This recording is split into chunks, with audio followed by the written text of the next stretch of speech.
3 தான் இருக்கா? பரவாயில்ல. ஆனால் 7 நாள் 7 முட்டை சீரீஸ் சொல்லும்போது எங்கள் ஊர்லேருந்து தான் ஸ்டார்ட் பண்ணுவேன். இந்த தவால செய்கிற முட்டை மாஸ் பேருக்கு ஏற்ற மாதிரி செம்ம மாஸாக இருக்கும். என்னோடய ஸ்பெஷல் மிளகு சீரகம்லாம் சேர்த்து இந்த முட்டை கறிங்க. பாலக்கீரை பிடிக்காது, ஆனால் இந்த முட்டையோட அடை செஞ்சால் பிடிக்கும்.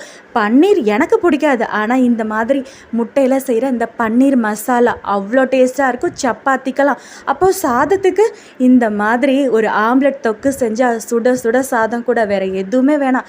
2 கேரட் தான் இருக்குது, பரவாயில்லையே. 2 முட்டை வச்சு செய்கிற இந்த முட்டை கேரட் பொடி மாஸ் என்னோட ஸ்பெஷல். எனக்கு பிடிச்ச ஸ்பெஷல் இந்த சிதம்பரம் முட்டை சட்னிங்க. அவ்வளோ டேஸ்ட்டாக இருக்கும். சப்பாத்தி பரோட்டாக்கெல்லாம் சூப்பராக இருக்குன்னா பார்த்துக்கோங்களேன்.